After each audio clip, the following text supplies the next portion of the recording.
मन मोहिनी मृग नयनी, मन मोहिनी मृग नयनी, दीना तोर दीवाना है वो। चल गे माया के जादू धीरे धीरे होले वो।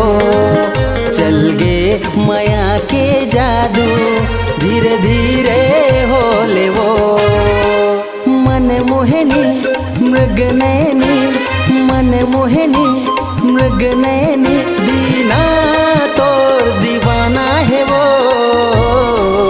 चल गे माया के जादू धीरे धीरे होले वो।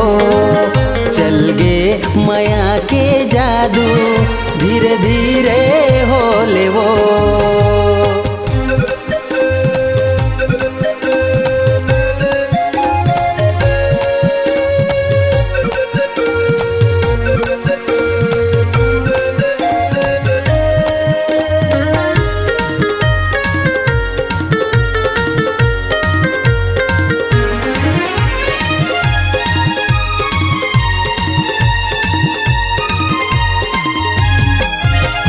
गजरेली नैना तोर घुंघरालू बाल, ओठ तोर गुलाबी गोरी चाल बे मिसाल।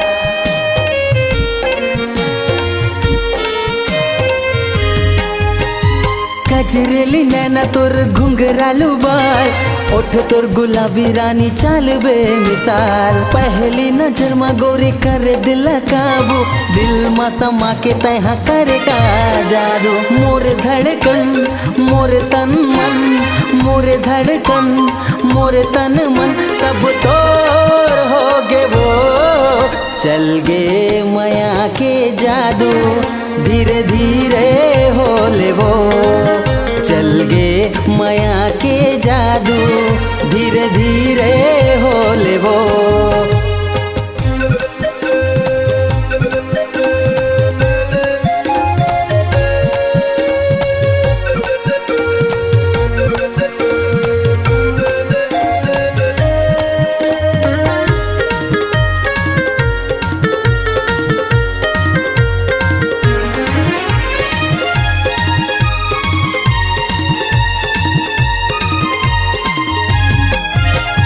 जब ले देखे हाँ गोरी हो गया तोर दीवाना, दिल मा समा के तैहा लिखे का फसाना।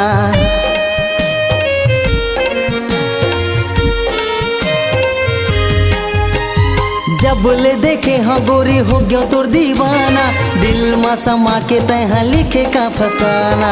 मिठ मिठ बोली तोर लगे बड़ सुहाना, रूप ला देख के भी माँ हो गे तोर दीवाना। मन पंचनी दिल रागनी, मन पंचनी दिल रागनी, दीना तोर दीवाना है वो। चल गे माया के जादू धीरे धीरे होले वो। चल गे माया के जादू धीरे धीरे होले वो। मन मोहिनी मृग नयनी, मन मोहिनी मृग नयनी, दीना तोर दीवाना है वो। चल गे माया के जादू धीरे धीरे होले वो। चल गे माया के जादू धीरे धीरे होले वो।